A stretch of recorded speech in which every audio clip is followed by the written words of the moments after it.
So I let me pull up some of these comments from previous episodes. Yes, this is prior episode comments to let y'all know that we do read. We do see the comments. Yeah, comments, but we have a few. Let me go here. So we always start with a little singing, and somebody said, what was that comment? There's a couple comments regarding whatever song. Don't sing that song again. I love this channel. Don't ruin it, guys. So I'm wondering what he was. I forget which song that was. Yeah, that was the last one. I think you were singing Baby Shark. Or Wheels on the Bus. Wheels on the Bus go round and round. Really? Yeah, I think that's what it was. So we will not sing Wheels on the Bus. All right. As our primary theme song. What are the comments were there?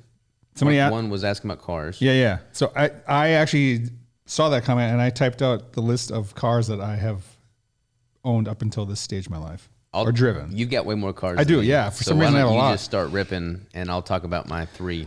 All right. So when I first got my learner's permit at 15, my parents had a 1988 brown, ugly ass Dodge Caravan. Nice. And imagine rolling up to school, sliding that sliding side door open, and your buddy's getting out, and you're unloading out of a Dodge Caravan. The other one that my parents had, my dad had I think it was an 1989 Ford Ranger, like extended cab, old manual transmission. I got to drive that.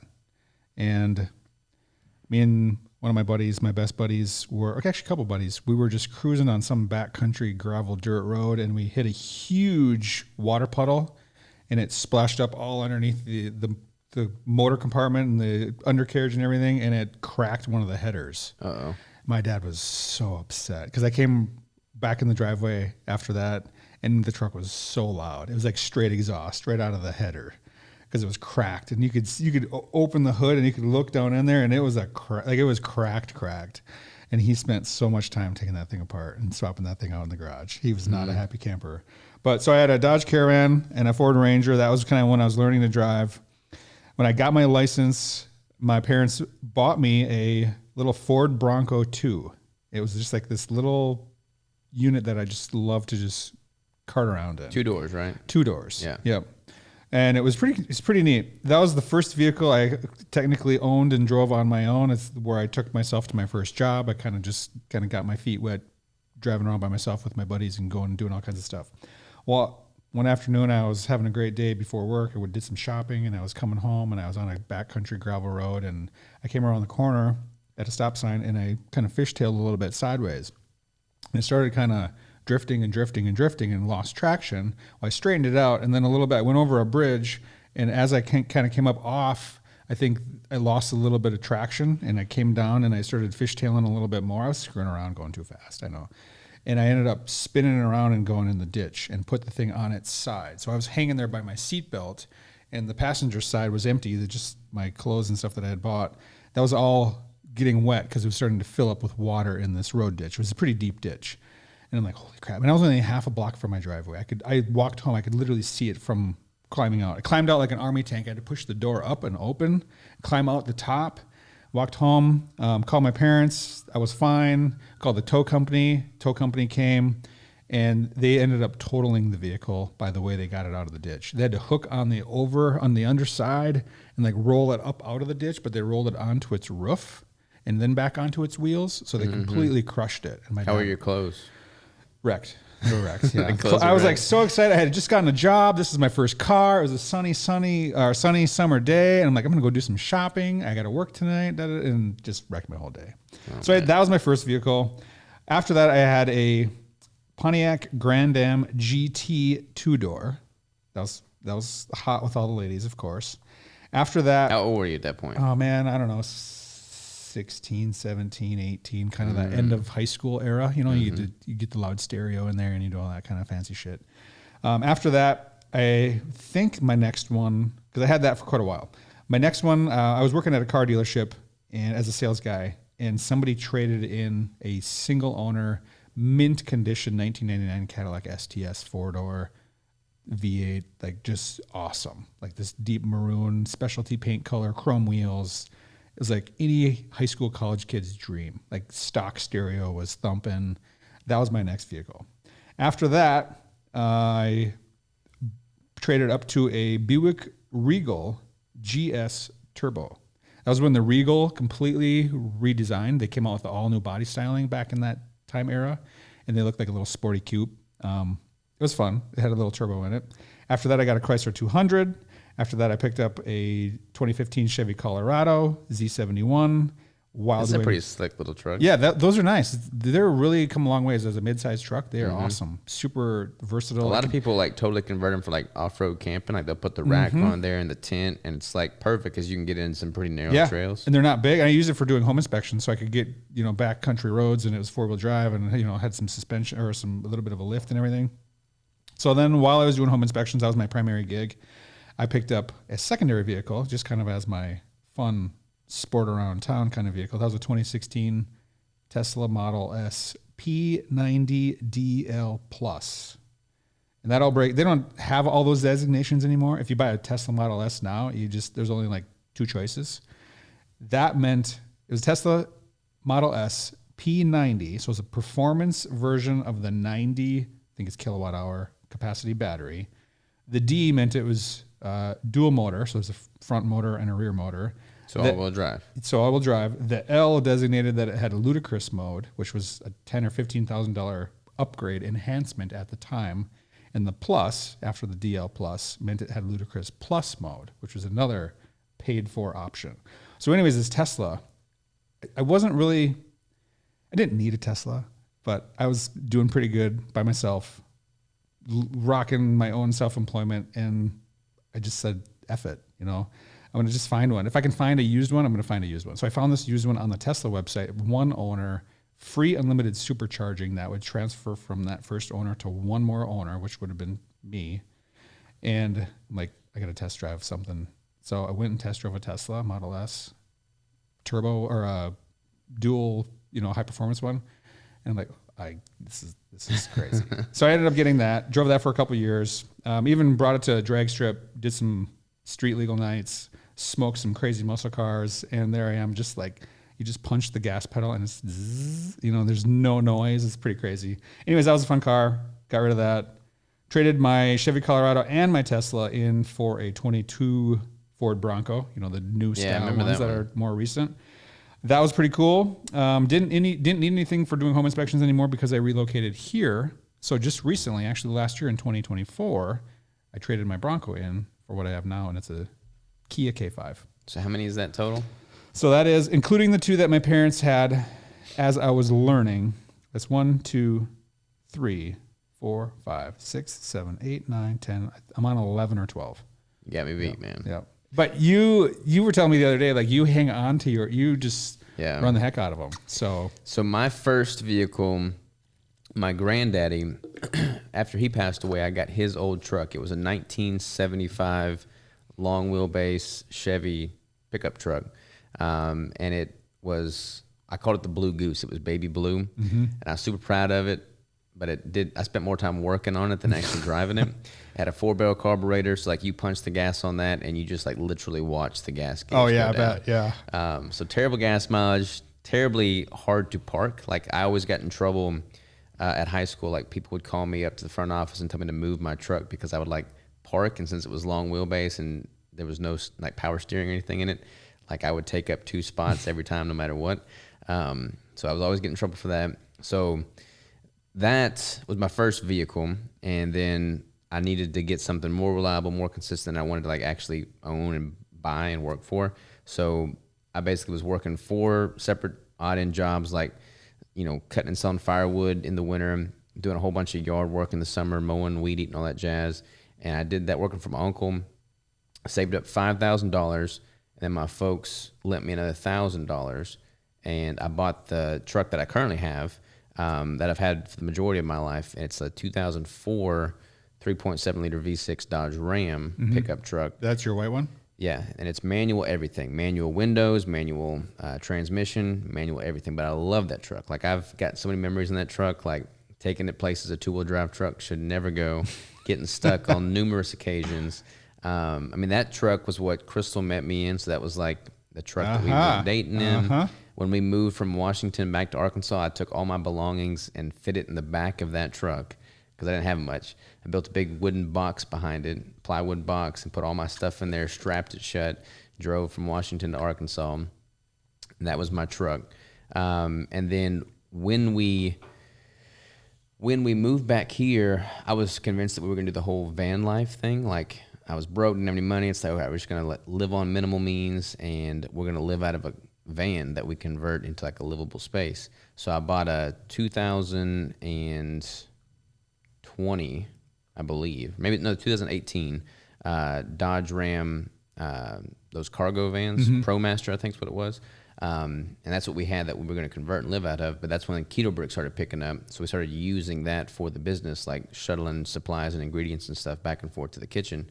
So that was pretty much my daily driver too, though, because like I would have my truck, but it was always breaking down on me. So I was using this big freaking cargo van as Crystal and my daily driver, because she had like this Chevy Cobalt that was totally junk. And that kind of crapped out on her. So we're just using this cargo van in my truck as our daily drivers.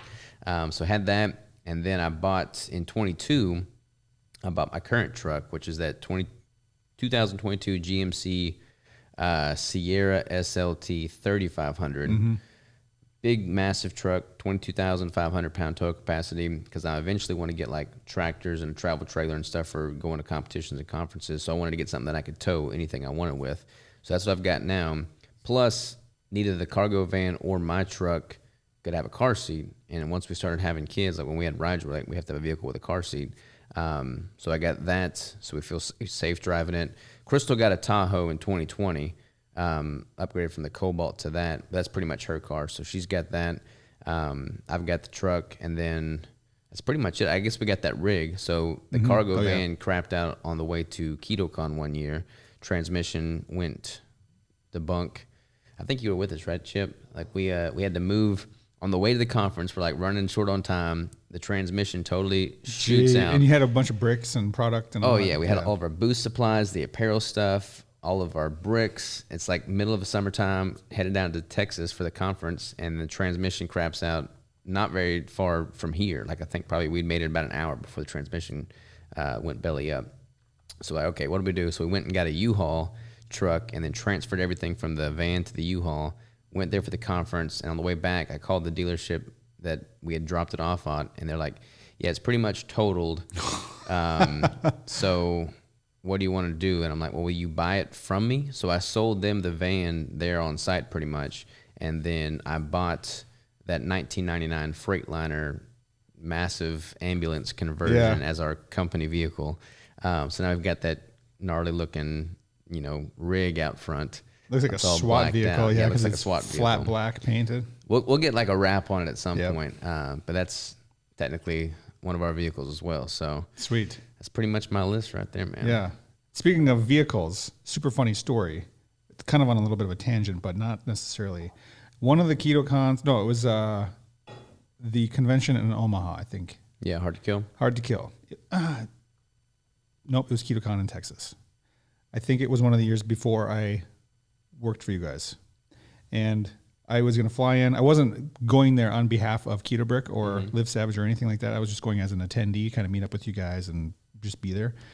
And I was trying to pinch pennies a little bit during that trip, or save a few bucks here and there as I could. So when I went to choose a rental car, I said, just one of the best prices was just the economy dealer's choice or manager's choice or whatever, and it didn't tell you what you were going to get. So I chose that just because it was the cheapest option. It was just myself. So I get to the Hertz counter or whatever, and I'm like, hey, yeah, I'm just here to pick up my reservation or my rental. And they're like, okay, what's your number? I give them all my information. And they're like, okay, it looks like you chose manager special. So that just means we allocate whatever we have a lot of currently on the lot. Like whatever no one's renting for the day, that's what we throw you.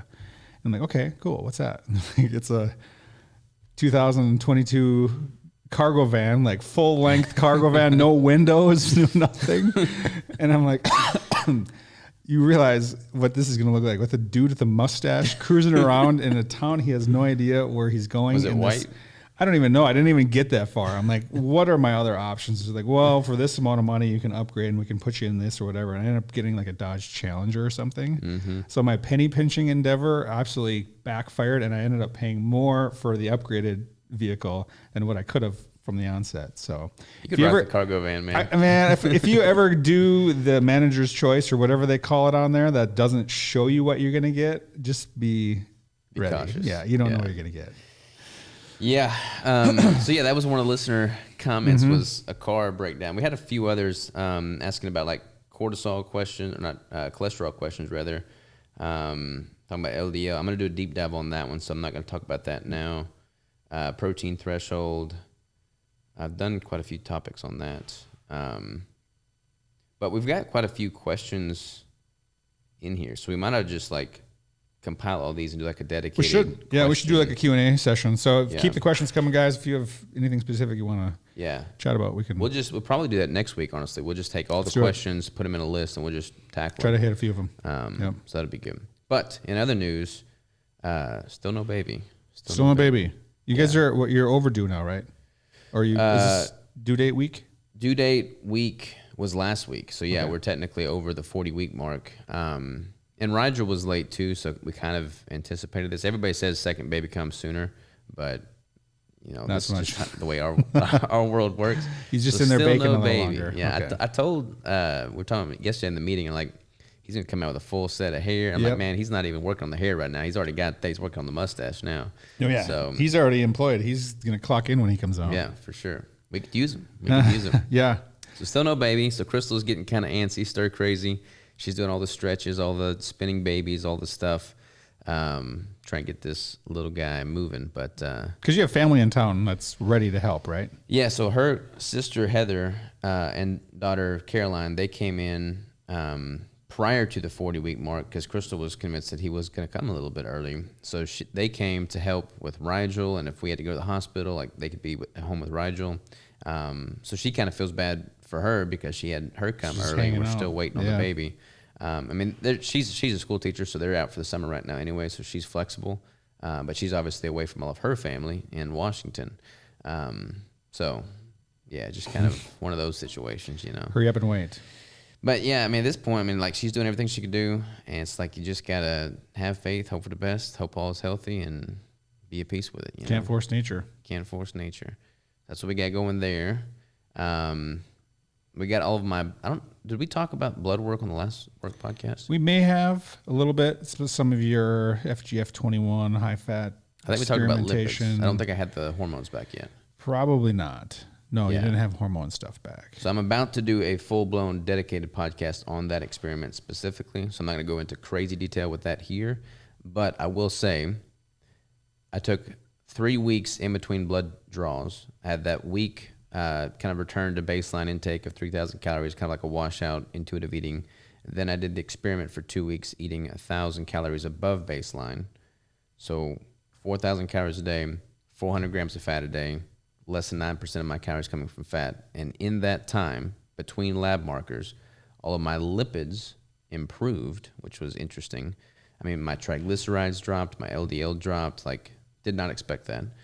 Eating twice as much fat, basically. What I really didn't expect was my hormone markers. I didn't really honestly expect much of a change in such a short time period. But my total testosterone more than doubled. Went from 334 to 696. Crazy. And then my free testosterone went from, I think, like 27 to 56. So it practically doubled as well. Did you say 9% of your calories coming from fat? Protein.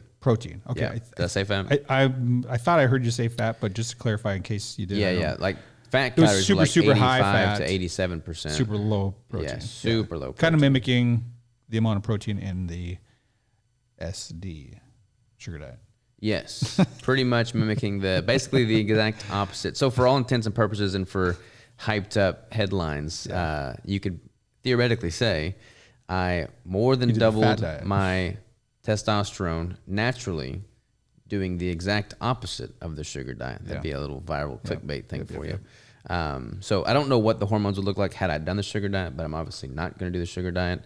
But I would have a hard time thinking that it would have a doubling effect to testosterone like this has. Well, I think some of the people who are venturing down the sugar diet pathway, are they doing this type of blood work experimentation? I don't know. I mean, I don't know if people are as... Are they just I think they're just kind of winging it. Yeah. I mean, I'm sure some they're just trying to get are. shredded, right? Yeah, that's And see, that was not my goal. Like I increased calories. I didn't drop calories or even keep calories constant.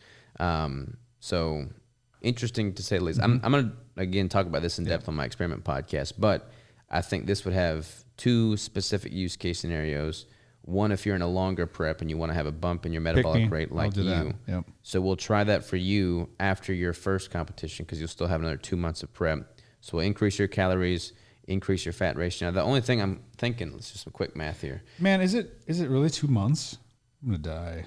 Yeah, because I mean, if your first your one show is 12 and a half weeks from today. So, yeah, it'll be 10 weeks. It'll be, holy moly. And if you do a show in November, man, it's going to be crazy. But the thing is, like, the way I structured my experiment was I had 9% of my calories coming from protein. And I was eating 4,000 calories. So if we wanted to mimic the same thing with you, so let's just say you're at 2,000 calories. Yeah, because right now I'm at around 1,800. Well, refeeds, weekly refeeds are now in play, so it kind of averages a little higher for the daily intake over the week. Right. But if we just wanted to make it simple and say 2,000 calories, 9% of that is 180. That divided by 4, that's 45 grams of protein a day. Woo. So for you to do the experiment with the same, replicating the same format that I did. So what would my fat intake be then? It's about a 4-to-1 ratio. Is it grams or calories? It's 4-to-1 in grams. In grams. Yeah. So 4-to-1, that's 180 grams of fat roughly. Yeah. So you're at 45. So quite a bit more fat. And that's counting carbs and protein. And I wasn't quite at 4-to-1. Okay. Like Nick and I were doing it together, and I think he was doing it based off of net carbs, and I've always tracked total carbs. Yeah. So my total carbs would have knocked me out of that 4-to-1, but not by much. And I had to pretty much find some way to absorb all the fat that I was eating. So I was eating a lot of cauliflower rice, which I don't normally eat, but I would have like 200 to 300 grams of cauliflower rice at night to absorb the 8 tablespoons of butter and ghee that I was having. Sweet. I'm excited to try that because that'll be, hands-on experiment that hasn't been probably leveraged in any preps ever. Yeah, it'll be interesting for sure. But we'll try it with you. And I feel safe trying it with you because I'll be able to see your body's response and do whatever tests we want real time with you here on site. But if it goes terribly awry, we've got plenty of time before your next show. So this would be the ideal time to test it out. Yeah. And then if it works and I'm also able to replicate it in myself when I do my next prep and I'm able to replicate it through my clients as well, then we'll make like a standalone sub-module in the course for this as a use case scenario in a prep, and that'll be added to the Savage System protocol. We can get some sweet content out of it too. Yeah. Some good data, some good content. We could do DEXAs. We could do the whole thing. Blood work, DEXAs, composition. It'd be hard to get any viable feedback like on a DEXA scan because I mean, we would probably only do it for a week, maybe 2. Gotcha. And like a 2-week gap between DEXAs ain't gonna you probably won't see much fluctuation there. Yeah, but the blood work, I mean, seeing a doubling effect on testosterone was insightful, because I mean, your testosterone's always at a baseline much higher than mine, but it's still waning for you in this prep. I mean, it's dropped down like 300 or 400 points. A couple hundred points, I think, So if we can have an acute flux upwards of that halfway through your prep or on the tail end of your prep, that would be obviously advantageous. So it'll be good. Awesome. But I have to warn you, man, I don't think you're going to feel more satiated even with eating more calories because, I mean, 45 grams of protein and nothing but a bunch of oils. I mean, like you're going to get less food volume than you currently are. Right. So, but I can probably squeeze in some extra brick. Yeah, you can definitely squeeze in some brick, some fatty coffee. So it'll be a nice change of pace for you for sure. Probably fatty coffee and a little brick every morning. Yeah. That duck fat came in clutch though for me. Those cans of duck fat. I meant to tell I think I have some duck fat. I got some duck fat and some oh man, what is it? I forget.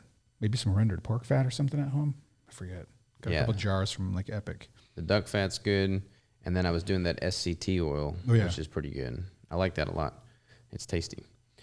So yeah, that's cool. I'm excited to do the deep dive recording on that. I don't know if Nick's going to use my data or not because I had already started an experiment before he wanted to join forces on this experiment. So like my run-in week period skewed things a little bit. And from like a strictly speaking scientific, all variables controlled standpoint, like it may negate the findings. Sure. But I know my body. I know what my maintenance is. I mean, I've got years. I've got like 17 years of tracked macro data. You are pretty anal with all crazy. The apps and the data. data. I mean, everything. So like I know how my body responded and how to be actionable with that information. Whether or not he wants to put it into a scientific based paper. I totally understand. Like he's super analytical. Yeah, yeah. Like, I mean, all the data. Yeah, yeah. He's wealth of information, super knowledgeable. But I'm coming at it more from like, okay, how can I use this for my clients? How can I apply this to actual human beings, especially in the context of a competition prep or composition goals? So yeah, different strategies I guess in that regard. But we'll see. He and I are going to do another follow-up call at some point, I'm sure. Cool. So that's exciting. We got we're working on some carnivore bricks in the kitchen right now. Mm-hmm. Not going to tell you what the flavor is just yet, but they're carnivore bricks. They're going to be good. Speaking of working on bricks in the kitchen, we've been using a newer style packaging film. Yes. To try to counteract any potential leakage. So it is a thicker multi-layer membrane. It has to run through our machinery at a different speed so that it has enough time to heat seal, and it's thicker. So our machine back there is ornery. Finicky. So I think we talked about this a little bit last time. We may have. But we just yesterday, was it yesterday or 2 days ago, where we had just a... Yeah. So we're not doing cold packs this summer because they're hit and miss. Half the time they work, half the time they don't, and we shoulder all that cost. It was a waste of money. Yeah, it was a waste of money. So okay, if we can't do the cold packs, let's just invest more in packaging that's guaranteed not to leak practically. Mm-hmm. So we're using 2 times thicker film, more than 2 times thicker film. 2 times the cost film. 2 times the cost film. It's a cosmetic web film. I think it's like 4 layers. I'm not sure. I have to look at the spec sheet, but it's literally rated to go to the moon from a pressure sensitive standpoint, whereas most packaging is rated to like get over the Rocky Mountains out west. This is rated to like go to the moon without bursting. When sealed properly. Yeah, when sealed properly. So, because like if the bricks melt in the summer, especially the tallow ones, which they're practically guaranteed to do, like that just kind of is what it is. You can throw them in your fridge; they're totally fine to eat. They taste just fine. They may not look like bricks; they're gonna be a little, deformed, misshapen, but all the quality of the ingredients are still intact. But if the packages burst due to poor package sealing, like that's on me. Like I need to fix that problem, which is why we're doubling down on this, film upgrade. But anytime you change anything in production, especially with a machine that's finicky like ours, it's a headache. Like we have to test things out, change the settings, and troubleshoot nonstop, and we burned through a lot of film that we can't use. But we got it sealing good as of yesterday. As of yesterday, it was on a sweet roll yesterday. Yeah. Once we got it rolling, it was nonstop. It was good. Yeah, and I'm really optimistic about these because we've had a few people email saying that their packages were burst, but they were all that I could tell from chocolate peanut butter cup bricks that were still using the old film, whereas now we've pretty much switched everything. I think there's a few tack and a few toasted almond coconut, and a few mocha, but those seem to seal better anyways. But everything pretty much going forward with this new thicker film is like bulletproof. Yeah. So I'm super excited about that. Yes, that's a good upgrade. I think that's worth the investment. Once we get all the kinks kind of worked out, that's going to be definitely worth it going forward. That these will be pretty much leak proof. And if they get them in the mail and they're melted or they're soft, you can kind of mush them around and kind of remix the ingredients if you so want to, and then throw them in the fridge, throw them in the freezer, let them harden for a little while, and pull them out, and they'll be just fine. Yeah, and we got stickers that I think coming in today. Yep. Just refrigerate upon arrival. That way, people can just proactively, especially if they're living in someplace hot, get the box, stick it in the fridge, let it, sit there for a few hours overnight, and then they're good. Then they're stable at room temp. Because we're also trying to put them into the boxes in a way that they somewhat hold their shape. Yeah. So even if they do all liquefy and you have 10 of them jammed in a cardboard box, if you can throw that in the refrigerator before you take them out of the box, and let them re-solidify in their how they are arranged in the packaging, they'll probably be close to the same shape. You know, they'll probably be. We're packing them in there like sardines. We're trying. That's why we moved away from the mailers, because we were just putting them all in mailers. But then you put them in a mailer, and then just mush. Then you got a mushy mailer of mush. And like the carriers are super hard on the stuff. You know, it's like they're throwing boxes on top of the mailers and just squishing everything. But now that everything's in boxes, like that offers a lot more rigidity as well. You know, they can stack them better in their trucks. These UPS trucks and these FedEx trucks, they're like 150 degrees back there. Yeah. You know, like there's no way our cold packs can handle that, no matter what. Even if we do overnight shipping, and charge a pretty penny or something, it's like you just don't control. Once it leaves our house or leaves our warehouse, we can't control it. Yeah, so it's wild. So we're trying to set them up for success and control for what we can control. That's about all we can do. Kind of like life. Kind of like life. Control what you can. Kind of like life. Yeah. What else is new and upcoming? Prep. Next week is peak week. Next week is peak week. This is kind of like a trial show. I know I'm not going to be 100% dialed in as best as I have the potential to be for this show. But you're going to look good, though. I'm going to look good. I feel good. I'm going to use this one as, like, this is a super fun show for me. This is the Wisconsin Warriors, the USBF Federation. It's in Eau Claire, Wisconsin. I know Tony and Courtney Spaeth. They are the promoters. She is like, you got to look her up. If you guys don't know who she is like, she went to Japan and represented the U.S. and absolutely dominated. She dominates all the shows she competes in. She's 100% natural, and she just smokes all the unnatural athletes. Nice. And they have a gym in Eau Claire. I've been to their competition numerous years in the past. I've actually helped them volunteer to expedited athletes backstage, help them set up, tear down. They have a gym right in town. It's pretty cool because how it's set up is their show is at a place called, brain fart. It's a super nice venue right downtown. And then the host hotel, the Lismore, is within walking distance of the venue. So you don't even have to take your car out. And then their gym, which is obviously the host gym, is also within walking distance. It's a very beautiful downtown area. That's where all like the photo shoots are going to happen. And we can all just walk from the gym to the hotel. There's an after bar or after party at some bar restaurant. The very next day, anybody who wants to is going to go tubing down a river. And these promoters are two of the most fun people ever. And it was always a blast helping them with their show. And I always thought, if I'm ever in a prep, if I'm ever in decent condition to be able to come to your show and be in your show instead of volunteering, I'm going to just make it a point to do that. So that's this year. Nice. So my primary show obviously is your show here in September, but this one is two and a half months previous in middle of July. And that's kind of how this one came to be in my calendar of events. Is we're just like, screw it. Let's just try it. So that's where that protocol is going to come into play, is because this is why I have such an elongated prep. Otherwise, I wouldn't have started prep in January. It would have been probably March, April, and started prep for September. But now that's so elongated that we got to try to bridge that gap a little bit.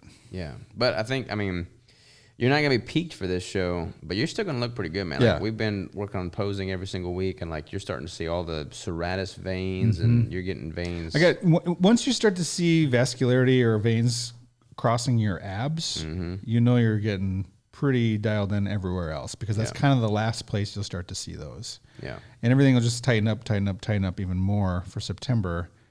So I'm going into the show to have fun, look good, get some cool footage, get some cool photos taken, hang out with some awesome people. One of my best buddies from back in Minnesota is going to cruise over. He's going to stay in my room with me. We're going to, go out after and all that kind of stuff.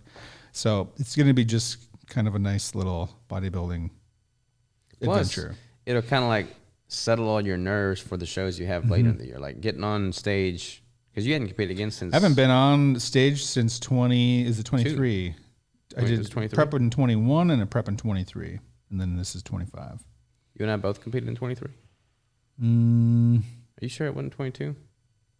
I don't think they were back to back. The first prep that you helped me with was into some 2021 shows. That's right, because there's a picture of us at KetoCon or Heck Your Health, and I was 4 weeks into prep and you were 4 weeks out of prep. And I was like super dialed. Yeah. And you were starting to get dialed. Yeah. Yeah. Yes, that makes sense. Yep. Cool. So we kind of we barely missed each other. Yeah.